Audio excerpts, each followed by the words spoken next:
Hey there everyone, let's talk about the trailer for Morbius the Living Vampire and that huge surprise cameo at the end. Now I'm sure you have a lot of questions. Is Morbius in the MCU? Is Spider-Man in Morbius? Well, we've got the answers for you here on Screen Crush. So, most of this trailer looks like pretty typical superhero movie trailer stuff. There's the backstory, the origin, the enhanced powers, guys surrounded by bats, and some action scenes. In fact, the movie's color palette and feel seem designed to replicate Venom, which makes sense since both movies are released by Sony and are supposed to take place in the same universe. But what universe is that?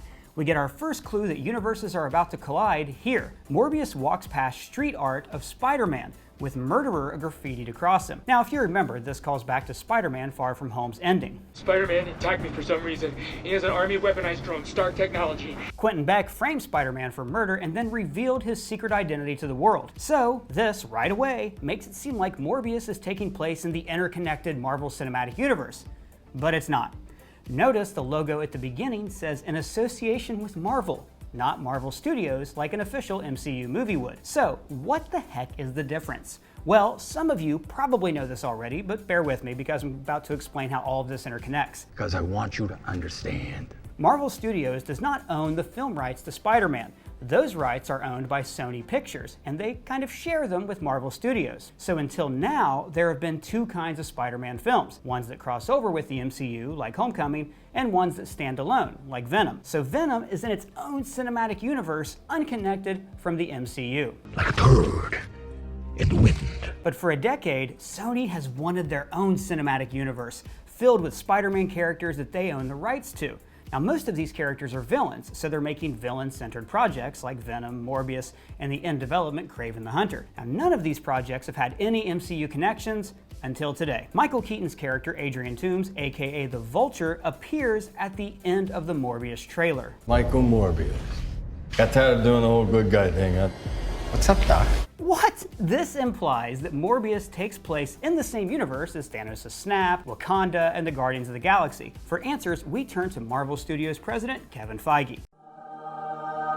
After Sony and Marvel reached an agreement to share Spider-Man for 2 more movies, Feige said Spider-Man happens to be the only hero with the superpower to cross cinematic universes. So as Sony continues to develop their own Spidey-Verse, you never know what surprises the future might hold. Now he's telling us that Tom Holland's Spider-Man, an MCU character, is going to appear in Sony's Spider-Verse. But Spider-Verse characters are not part of the MCU. Now I assumed that meant that Tom Holland would show up and fight Venom, but it turns out that Sony has bigger plans. They're going to bring in other characters from the MCU Spider-Man films, like the Vulture. But this isn't really the Vulture that we've seen before. This Vulture is from a parallel dimension. An alternate reality. Let me explain. The Vulture that we saw in Spider-Man Homecoming is tied to the MCU. He loses his job because of Tony Stark, and he resents the Avengers.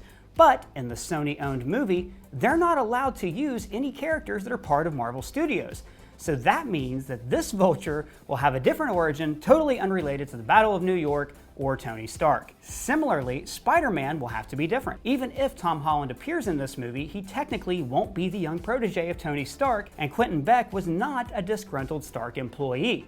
Because again, Tony Stark is owned by Marvel Studios. But Beck still framed Peter for murder, meaning the events of Far From Home basically took place, but in a slightly different way. An alternate reality. Now, this idea that different superhero franchises take place in parallel dimensions isn't exactly new. On the CW, crossovers like Crisis on Infinite Earths have featured characters from various DC franchises, like Smallville or Brandon Routh's Superman. And this idea was seeded by Into the Spider-Verse, where Miles Morales teams up with Spider-People from parallel dimensions.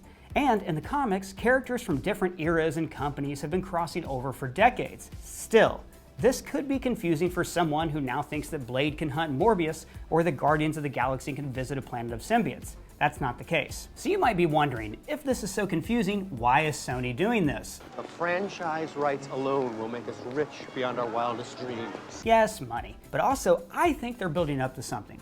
They want all of these villains to team up to form the supergroup, the Sinister Six. This evil group first appeared in Amazing Spider-Man Annual 1, and it featured Spider-Man's greatest villains uniting to kill him. Drew Goddard was developing a Sinister Six movie for Sony years ago, which is why they crammed so many villains and references into Amazing Spider-Man 2. And now it looks like they see the Sinister Six as their Avengers. It's a chance for them to unite characters from two different cinematic universes and pit them against Spider-Man. Spider-Man won't know what hit him.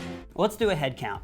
Vulture, who it looks like is recruiting Morbius after breaking out of jail. Notice the police sirens here like he's standing outside of a police car. And there's also Venom, there's Mysterio, presuming he's alive. He most likely exists in this universe because we see that Spider-Man's framed for murder. Alright, so there's Venom, Morbius, Vulture, Mysterio, that's 4 villains. But Spider-Man Homecoming also teased that Michael Mando's character Mac Gargan is going to become the villain, the Scorpion. In the comics, Scorpion was paid by J. Jonah Jameson to defeat Spider-Man, and Jameson also now exists in this universe. So he will likely be the villain in the next Spider-Man movie that's released in 2021. So that's 5, but who is the 6th villain? Well, Venom 2 releases in October, and it's going to feature Woody Harrelson as the villain Carnage.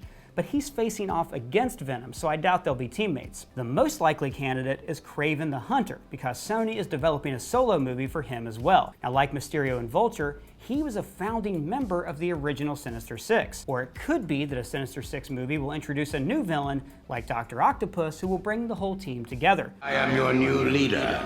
All of you are my ultimate weapon. Because after all, Doc Ock is the leader of the Sinister Six, and you can't really have the team without him. This is Sony's way of copying Marvel Studios' template. The Infinity Saga was about gathering together 6 Infinity Stones that appeared in several different movies. So now, Sony is gathering 6 villains that appear in different movies. But what do you guys think? Is this a good idea? Are you excited for a villains-only Avengers team that fights Spider-Man, or would you rather just see the whole thing go to the MCU? Let me know what you think in the comments. And if it's your first time here, please subscribe. For Screen Crush, I'm Ryan Airy.